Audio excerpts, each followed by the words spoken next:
Hey everyone, and welcome to this explainer. Today we are literally unpacking the nuts and bolts of effective leadership. We'll be basing our journey on a comprehensive university curriculum to really understand what it means to lead, how the science of management has evolved, and what makes someone truly effective at guiding a team.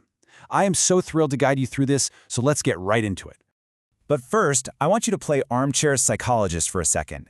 Ask yourself this: are great leaders born or are they made? Is it baked into your DNA, or is it a skill you can just learn and practice? Keep that provocative question in the back of your mind, because it's exactly what we're going to explore as we trace the evolutionary narrative arc of leadership theories today. All right, let's dive into this. Here is our roadmap. We'll define the art of leadership, check out 3 core styles, and then trace the history from the trait approach right on through to the behavioral and situational shifts.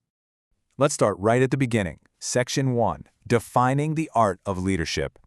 Before we can look at how theories evolved, we need a solid foundation on what leadership actually means in the real world.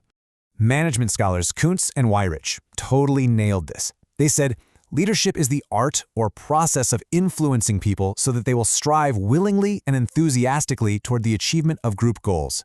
So the absolute crucial point here is that leadership is fundamentally an interpersonal influence process. It's not just about wielding power or barking orders. It's about building confidence and zeal so your people actually want to achieve those common goals together. Now, to hit those goals, leaders juggle a lot, from setting the direction and allocating resources all the way to managing conflicts. But I want you to pay special attention to that last point. According to the source material, resistance to change, whether from fear, uncertainty, or just inconvenience, is often considered the single biggest threat to actually implementing plans. A true leader's job is to flip that perceived threat into an opportunity. So now that we know what a leader does, let's look at the practical application in Section 2. 3 core leadership styles. These are the foundational ways managers handle those critical functions we just talked about. This brilliantly illustrates how decision-making power actually flows. In an autocratic style, the leader simply says, do X. In a laissez-faire or free-rein style, the leader steps way back and says, hey, do X or Y, however you see fit. And then, in a democratic style, the leader actually asks the team, which is best, X or Y. It is a perfect visual summary of how power gets centralized, delegated, or shared across a team. Let's rapidly contrast the pros and cons of each. Autocratic? Sure, you get quick decisions and strict discipline, but it can totally kill motivation and creativity. Democratic leads to much better, more satisfying decisions and mutual trust, but getting that consensus can cause major delays. And free rein? High job satisfaction, absolutely. And it works great for highly competent professionals like doctors or engineers, but it can suffer from a serious lack of guidance. I want you to use the mirror technique right now. Think about your own manager. Which of these styles do they lean on the most? All right, let's push our narrative timeline way back to the earliest academic theories. Section 3, the trait approach. You can see our evolutionary journey mapped out here, beautifully conceptualized in both English and Nepali to really highlight how universal these management principles are.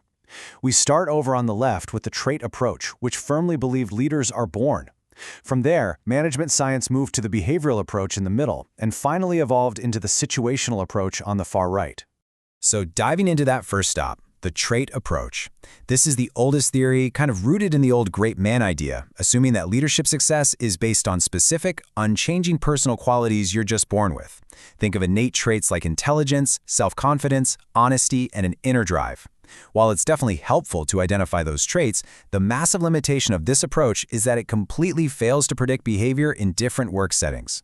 I mean, think about it. A highly confident person might crush it in a marketing meeting, but be totally lost on a factory floor. Because of that huge limitation, management science experienced a major shift. Section 4, the behavioral approach. This era completely busted the myth that leaders are only born. Instead of focusing on who leaders are, researchers started looking at what effective leaders actually do. Let's look at the famous 1950s Michigan studies. They placed leadership behavior on a single spectrum. On one end, you've got job-centered leaders, who focus strictly on close supervision and the task at hand.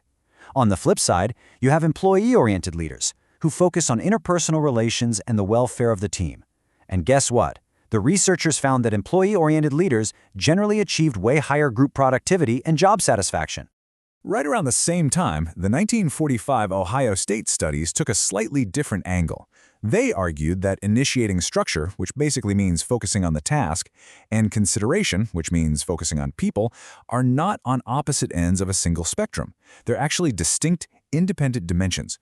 This was huge. It meant a leader didn't just have to choose between tasks or people. They could actually be high in both, mapping out into 4 distinct quadrants. Now, what's really fascinating about this is how Robert Blake and Jane Mooten took that Ohio State concept and blew it up into the managerial grid. They mapped concern for production on the x-axis and concern for people on the y-axis, on a scale of 1 to 9. That literally creates 81 possible combinations. But the absolute holy grail here is that top right corner, the 9-9 team management style.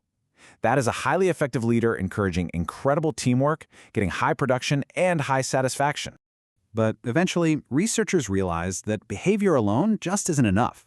A 9-9 leadership style sounds amazing in an office, but what if the building is literally on fire? You don't want a democratic team meeting, right? You want an autocrat shouting directions.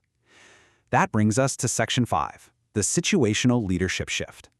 Effective leadership depends entirely on the environment. This is defined as contingency or situational theory. It emphasizes that there is absolutely no single, universally applicable leadership style. I honestly love this formula right here, SL equals FL FS, meaning successful leadership is a function of the leader, the follower, and the situation. A management style that works like magic with highly educated engineers during an economic boom might fail miserably with unskilled laborers during a financial crisis. Let's see how this actually plays out in Fred Fiedler's contingency model. Fiedler argued that your effectiveness as either a task-oriented or relationship-oriented leader goes up and down based on 3 situational factors: how good your leader-member relations are, how structured the task is, and how much formal position power you hold. Notice how in highly favorable or highly unfavorable situations, a task-oriented leader is actually the best bet. But in those moderate, middle-of-the-road situations, that's where a relationship-oriented leader really shines. Building on that, we have the path goal theory by Robert House. This theory says a leader's job is to literally clear the path to rewards for their team. How? By analyzing employee contingencies, like their skills and experience, alongside environmental contingencies, like the task structure. Based on all those factors, the leader has to adapt and use a directive, supportive, participative, or achievement-oriented style. It's all about adapting to give the employee exactly what they need to cross that finish line. And that brilliantly sets up where we are today. Let's look at how this all builds into modern frameworks like transformational leadership. Introduced by James McGregor Burns, this is all about leaders and followers elevating each other's morality and motivation. Something incredibly relevant today if you look at the leaders spearheading massive infrastructure and social changes across Nepal right now. But today's landscape requires even more than just transformation.